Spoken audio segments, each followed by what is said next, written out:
Let's take a look at a little more of a derm-centric PsA case, as you might expect I would share. So we have here a 59-year-old female with a history of psoriasis. And I'll jump down to the bottom for a moment just to say that this is a patient whose psoriasis began in her early 30s, not an uncommon time. She was treated at that time with narrowband UVB and topical steroids. And really that was the extent of her treatment at that time. Subsequently, at age 52, was diagnosed formally with psoriatic arthritis. At that time was started on an anti-TNF agent. You can see some of the features around that time that included dactylitis in 2 digits, history of recurrent plantar fasciitis, some morning stiffness pain in the hands and bilateral midfoot region that was associated with some prolonged stiffness and pain. And she had been well controlled on the anti-TNF therapy using some intermittent NSAIDs for occasional knee pain, especially on long walks. And if we jump to the top, she presented to us, in fact, in the combined clinic, complaining of increasing flares of her skin symptoms. So over the past, and this is, I would say, probably a little bit of a less common scenario, but a common one, which was in the case of a patient whose joints were actually quite happy, but her skin was losing control. So over the 9 months prior, had noted increased of skin in the scalp, trunk, extremities, and intertriginous areas under the breast and inguinal folds. Her body surface area had steadily increased to the point of almost 18%, so pretty severe psoriasis, despite regular use of topical steroids remaining on her anti-TNF, and otherwise felt fine. You can see some of the other considerations on the right. I don't think anything terribly relevant to the case. And so the question is, for the patient where the skin is becoming a larger issue, particularly a larger issue despite good joint control on an anti-TNF, where do we go in those settings? Let me ask you one other question, if I may, and then we'll go into the data dive. But in this particular case, what options might you consider next? So would you consider adding a newer non-steroid topical agent and continuing the anti-TNF therapy, which is keeping her joints happy? Would you switch to an anti-IL-17A agent? Would you switch to an IL-23 agent? Would you add methotrexate, continuing the anti-TNF therapy?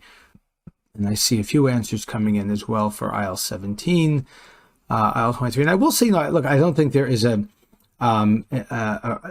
necessarily a wrong answer here. I can, and I'll show you some data in a moment. I think, some of our newer non-steroid topicals have shown good data in psoriasis. So this is quite a large body surface area, so it would certainly be challenging to think about topicals with 18% PsA. That said, I think some of our other agents, yes, it looks like there's a strong preference for IL-17 here. I think that would be a fine option. We could certainly talk through IL-23 as well. Methotrexate, in terms of PASI 75 efficacy, is quite modest. It's probably about a 40% or so PASI 75 in older studies, certainly much less effective, we know, than some of our targeted systemic agents. So, while an option, maybe not the most likely to get our patient clear. So let's have a look at the data as relevant to this conversation. And, I'll say it at a high level, particularly for my rheumatology colleagues, I think it's important to remember that, in order to get patients really to an optimal quality of life, here looking at the EQ5D on the right, you can appreciate that we have to get both skin as well as joints optimally treated, so that you can see the DAPSA along the x-axis there representing joint control, the PASI representing skin control, and that's even in patients with more mild to moderate disease or mild disease, around 3% body surface area. So, we do have to think about that in our assessment of patients' PsA therapy. This is my own sort of take on the domain of disease approach that we saw with the GRAPPA guidelines. I mentioned that we're fortunate on the dermatology side to have quite a bit of head-to-head data. So you'll take this with a grain of salt, but this is my own sort of a high-level view looking at the head-to-head data that we have in this space. And you'll notice that as a theme, some of our IL-23 and IL-17 agents in particular have shown some of the highest efficacy in skin outcomes as compared to IL-12, 23, and TNF inhibitors in a number of studies. And we have a few other agents, and actually just within the past week, gained yet another agent in this space, namely a TYK2 inhibitor for the treatment of skin disease. And we're still waiting for more data with regard to psoriatic arthritis with that particular agent.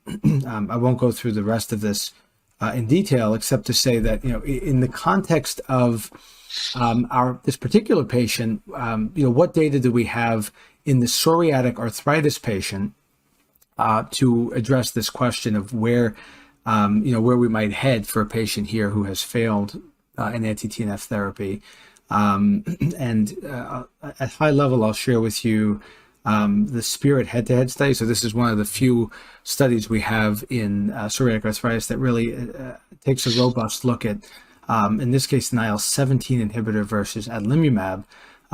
In this case, in a biologic DMARD naive population, so not quite the scenario that we're in with our patient.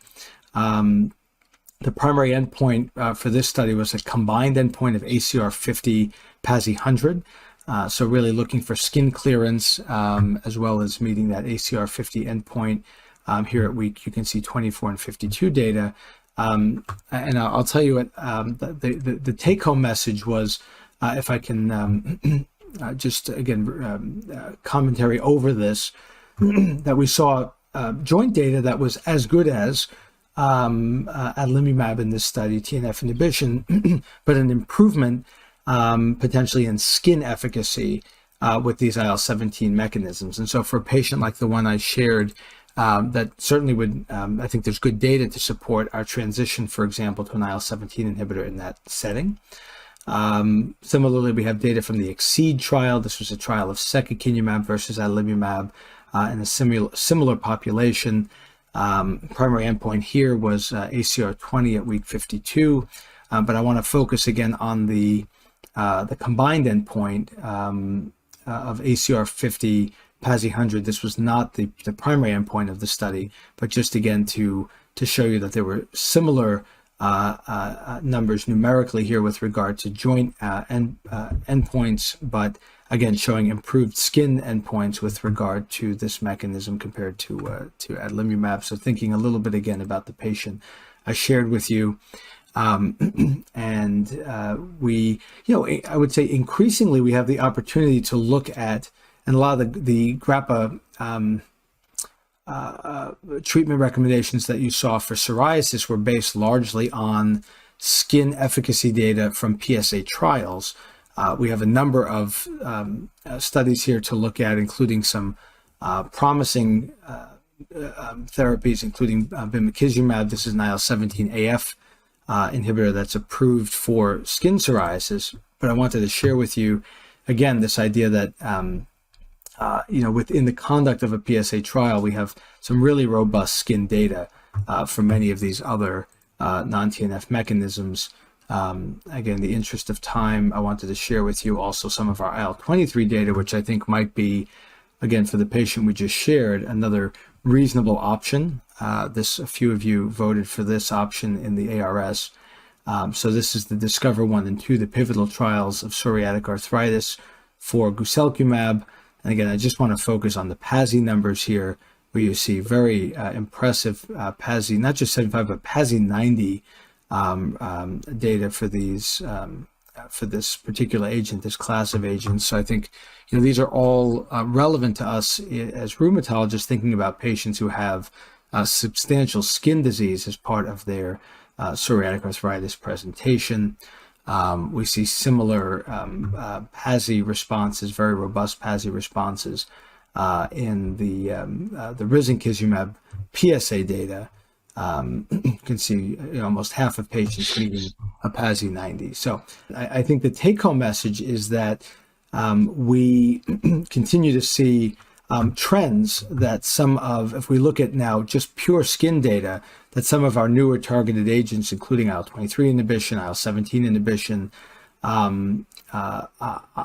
IV-based anti-TNF therapy, tend to be some of our highest efficacy data for psoriasis when we're making these considerations around patients who have a skin predominant phenotype. So, just to summarize that case, a patient who has substantial skin disease together with psoriatic arthritis, I think we really have a data to support a number of other agents in that space to get the skin under control, namely IL-17, IL-23 inhibition, as well as a variety of other agents that we covered.